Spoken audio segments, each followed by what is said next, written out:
The Wheel and the Butterfly, written by Justice 3442 and read by Justice and 3442. Part 5 Epilogue.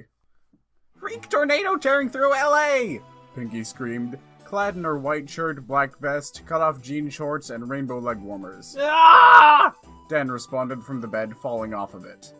Dan groggily lifted his boxer-clad body off the ground and rubbed his head. Situation T. Tornado. He muttered. I'll get my keys. He yawned out. Pinky leaned down close to Dan and continued to scream. Also, the tornado has picked up sharks from the ocean and is now a lethal whirlwind of chompy death sweeping up and biting everything it comes across. Gah!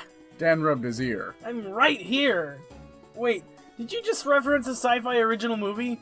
How dare you bring that filth into this? Sharknadoes can strike any time or place, Dan!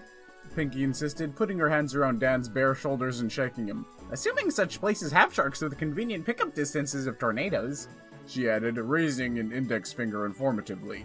Dan sighed. Can I at least put clothes on? There's no time! Grab Mr. Mumbles and the keys and I'll grab the spear gun.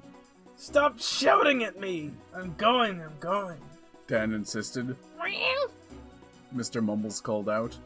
Dan bent down and held out his hand, cringing as the cat clawed her way up his bare arm, perching on his shoulder. He trudged over to his dresser and grabbed his wallet and keys as a pink blur zoomed past him and out the bedroom. Dan exited the room with cat, keys, and wallet in tow and continued his slow plodding towards the open apartment door.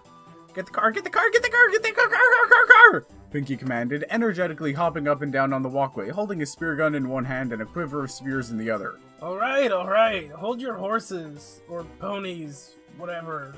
Dan mumbled as he trudged outside, down the walkway and down the stairs to the vehicle. Dan got in the car, letting Mr. Mumbles jump into the back seat. He noted Pinky had already neatly piled clothing for him next to his shoes. On top of the small clothing pile rested a clipboard, a sheet of paper, and a pen which Dan grabbed. He leaned over to roll down the passenger side window, buckled up, started the car, and moved it into position. No sooner than the car was under the walkway than Pinky appeared feet first and landed in the cart seat as if she was poured into the car from the walkway above, holding the spear gun and quiver in one of her arms. Pinky quickly buckled her seatbelt. How'd I do? Ha ha! Tell me! Dan looked down at his clipboard and jotted a few things down. Awesome. A+.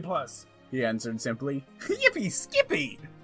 Pinky exclaimed, throwing her hands into the air, nearly clocking Dan in the process and hitting him against the car ceiling. Ow! Pinky said, shaking her hand slightly. Dan wrinkled his brow at the energetic, giddy girl sitting across from him. What's with you? You seem even more hyperactive than usual. Are you on drugs? Dan asked with a raised eyebrow. I drank you a couple of energy drinks to improve my speed. Pinky said with huge wide eyes and a giant grin. She leaned down and fetched a reusable plastic grocery bag from the car floor in front of her that was bulging with cylindrical-shaped cans. One. Dan yawned again. Sure, thanks, he said, as quickly buried her arm into the bag and pulled out a bright orange can, handing it to Dan. He opened the can and took a swig. Where to? Ooh, let's drive to San Diego and free all the animals from the animal prison, Pinky said excitedly. Dan crinkled his brow at Pinky. You mean zoo? Pinky smiled and waved dismissively. Whatever, I just want to keep humanity on its toesies. Dan thought about this for a second and took another swig of his drink. 2 eco-terrorists for the middle of the night, he said, shaking his head. Okay, Pinky cooed. Let's steal honey from bees and keep Mother Nature on her toesies. She paused and added, I was kind of bummed that it was cloudy yesterday. Dan paused and raised an eyebrow. Did you bring the suits? Pinky grinned wide. They're in the trunk. Dan smiled and put the car into drive, pulling out into the street. Us two against the world, eh? Pinky leaned over the transmission hump to wrap an arm around Dan's shoulders and give him a hug, resting her hand on his shoulder. I wouldn't have it any other way, she said with a content smile. The red hatchback drove off into the night towards sticky mayhem.